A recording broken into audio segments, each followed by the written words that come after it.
How did this affect them? And your coworkers. Oh, that I think 23 years as a school teacher. 28. 28. 28, yep. In the I- same school. Small town. You probably had a lot of people. I know there's talk because they always, I told you. Yep. You know they had something going, that something was dysfunctional in the house to begin with. What was that like?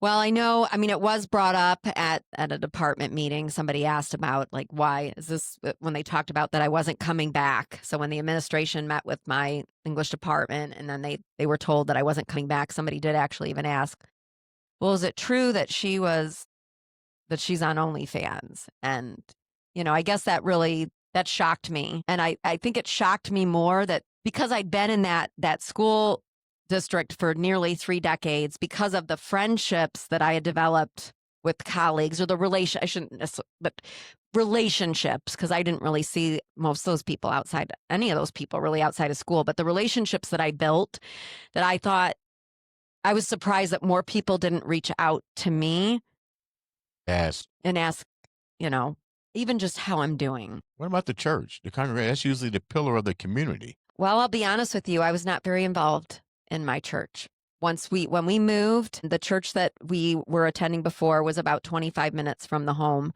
And so we just fizzled out. I lost that connection. Let's talk about, before we wrap up, let's talk about the two big things. The individual that allegedly started it, what's that like? Does he ever reach out and say, hey, I fucked up?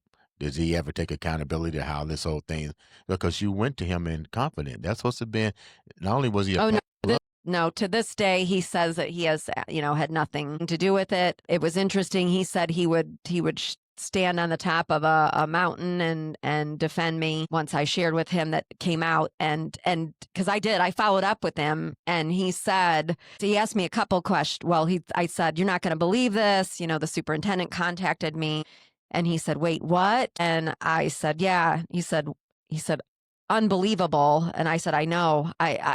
My head's spinning right now. And he said, well, did they ask you if anybody else knew?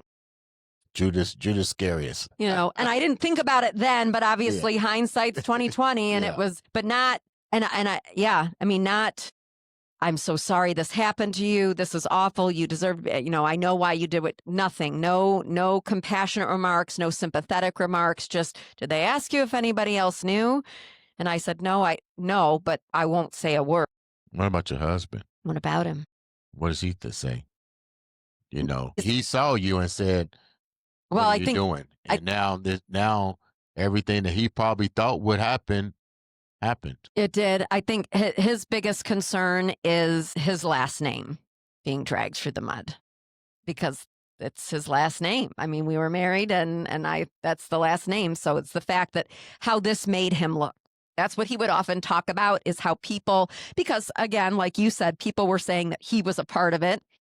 So he hated the ways in which people were perceiving him, or the way that he was being misrepresented as a result of all this. But really, he had no sympathy for me in losing my job.